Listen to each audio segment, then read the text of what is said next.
Good morning, good afternoon, good evening. Here are two more of my own stories. I'll be doing these on Fridays and P.G. Woodhouse's Inimitable Jeeves on Tuesdays. Today's stories are from 2012 and both have a sci-fi flavor with overtones of apple. I do like writing to a variety of challenges and have done over 100 of these stories so far.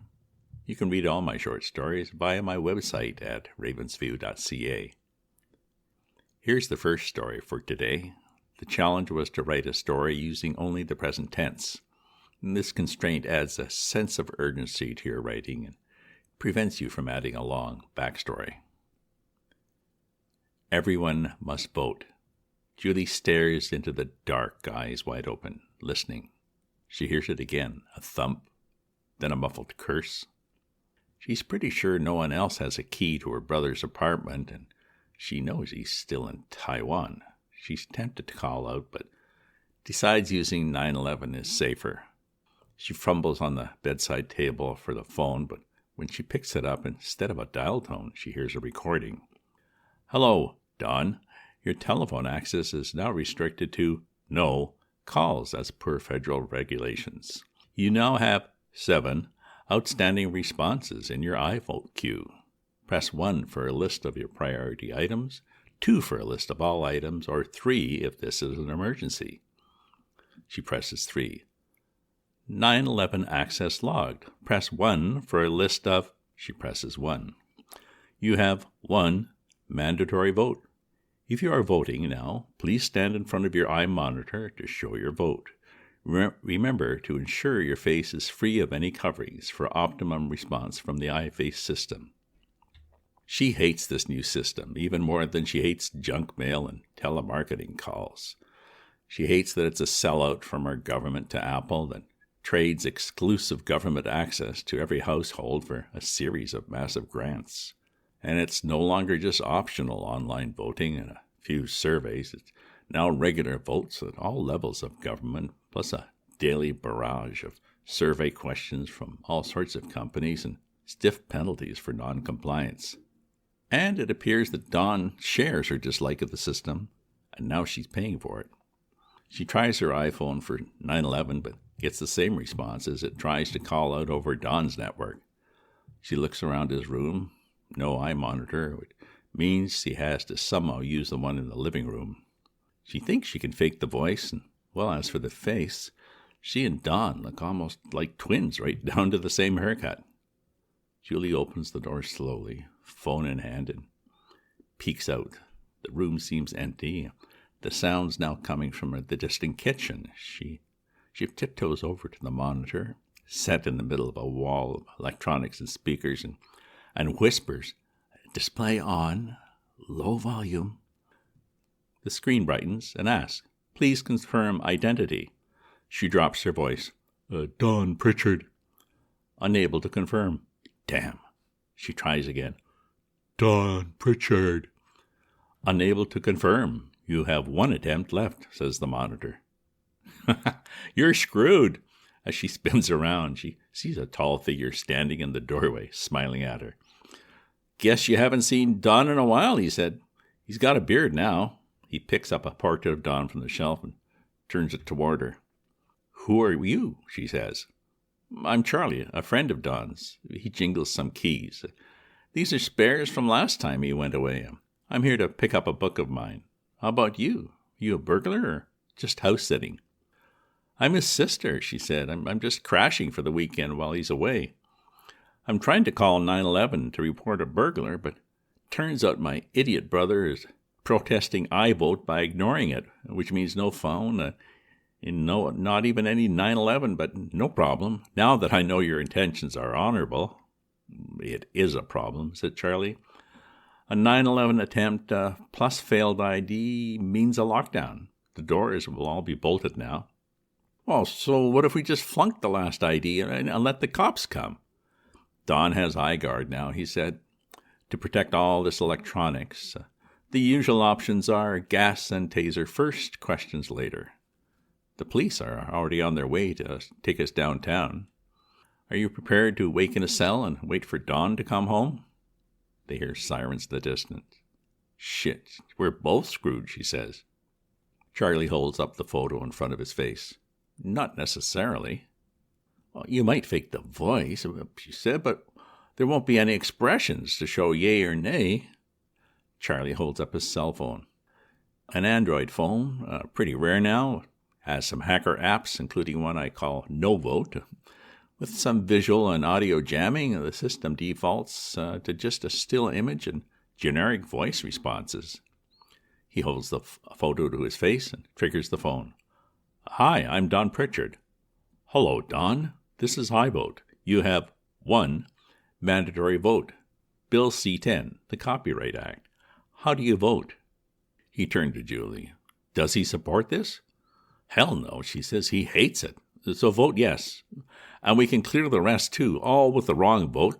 That'll mess up his official profile and a bit of payback for getting me almost trapped in here. Don here, he said. I vote yes. Thank you, Don. Canceling 9/11 alert. Doors are now unlocked. Be advised there is now a $200 user fee charged to your account for the 9/11 access. The end. Not so nice a sister, I guess. Is an Apple takeover that far-fetched, though? The next story has a more complicated prompt. There are many structures to craft a story around, and we were given a 7-part one with intro, problem, initial structure, complications, failed attempt, major crisis, climax, and resolution, but that's just a story. Jumping with Siri. Dave cringes and slaps at the flashing panel, silencing just one of the many alarms, bells, and sirens. Geez, Siri, he calls, can't you filter and collate all these somehow so that I can focus and find out what the hell we just went through that's causing the status board to light up like a Christmas tree? Sorting now, Dave. Critical life support failures filtering to a foghorn. Other system failures to a police siren. Minor failures to a saxophone solo. Stop it. Visual, not audio, you idiot, says Dave. Don't joke around. Just handle it like you always do. Give me flashing lights, 3 small ones, a red, an orange, and a yellow, and pop up a list of each one. Dave sits back and enjoys the quiet. Be serious for a change, because it looks like we're in some serious shit here right now. Tell me again why we jumped into this area. I'm sorry, Dave. I'm afraid I can't do that, she says. Geez, don't be weird, he says. Just tell me. Oh, I really can't, she says. I know we're in a spacefold, endpoint, and how and why and where of it, nothing. I seem to have lost access to quite a few areas, including most of my quantum effect memory. I don't even have my computation scratch pad online. There's some routines running in firmware, but I'm basically only here and now. My older memories from decades ago are there, but other than that, everything past the last 30 seconds keeps disappearing. Dave looks at the displays. Well, some radiation alarms here, not any high-energy fields, some peculiar patterns in the spectrum, and you're popping up more system errors every second. Maybe we should just turn around and... Dave jumps as the panels erupt again in a series of alarms, bells, and sirens. Geez, Siri, he calls, can't you filter these all somehow? Oh, wait. Been there, done that, you forgot. We seem to be looping. Okay, filter to visual, small flashing lights, red critical, orange system, yellow minor, and lock this response into a auxiliary memory. Done, Dave. What do you think is happening? Well, we're at a jump terminus, taking on some weird kinds of radiation. It's scrambled your access to your main memories, and doesn't help my head either. I feel as fuzzy as my last tequila hangover. You'll need to access some alternate storage for now. Anything past 30 seconds is gone for you, so for starters, use that storage to catch the now and to run your basic routines from. I wondered about those echoes in my mind, she says. I'm getting a déjà vu feeling all over again. Well, at least you kept your sense of humor, said Dave, or my grandfather's, to be precise. Well, he gave it to me in his iPhone 17, said Siri, using a hacked-in personality app.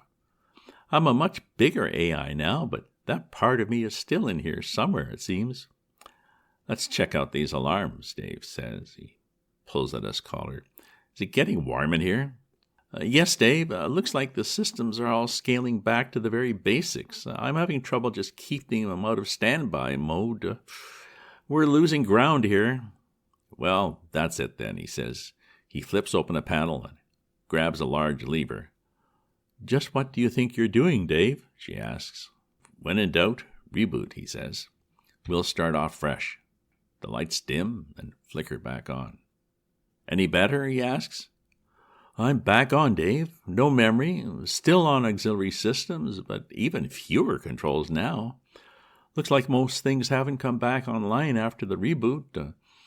I've no links with life support at all. Some seals are leaking. Lights are on battery only, and oops. What the hell do you mean, oops? Ooh, sorry, Dave. Looks like a security module is stuck in a loop. It thinks we're under attack and that something is rerouting the basic functions to alternate devices, so it's triggered the self-destruct. But that's our own rerouting that... Oh, never mind. We're out of here. Once we can get away from these fields, we'll be fine. Set up a jump, will you? I'm sorry, Dave. I'm afraid Yeah, you can't do that, he says. No computation scratchpad. Shit, let me think. Maybe we've something in the hold we can use. He grabs a clipboard. Let's see. Well, we've crates of supplies for old America, the retro planet, lots of oddball nostalgia things. The only thing even close is just a batch of replica iPhones. Can we wire them in or something? Dave, I believe when I was growing up as an iPhone, I had Bluetooth and hotspot options with remote diagnostic access. I still have the codes. Can you access these phones? Maybe, she says, realigning systems to Bluetooth parameters, sending access codes, getting returns, 10 units, 200, 400, 512 online now. Okay, I'm pushing the jump parameters to them now for parallel computations. Be patient. These are old hardware, and a few are also sending back low battery warnings. Dave sits quietly, listening to the hiss of escaping air from the hatches.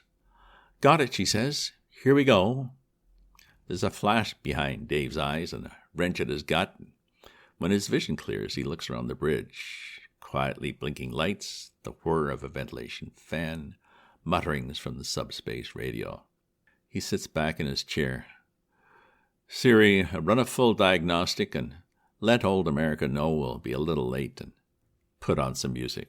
Would you like me to sing Daisy for you? She asks. No, play us something classic. Some Strauss, he says. And I'll take a cold beer. The end. I wonder if Siri's sense of humor would start to grate on you after a few decades in space. Stay tuned for more podcasts, either my own stories on Fridays or some of the classics on Tuesdays. If you subscribe to my newsletter, you'll get the next installment as soon as it's ready. If you enjoy this reading or have other stories you'd like to hear, leave me a comment. And do check out my other posts on my Substack at ravensview.substack.com. Ta-ta for now.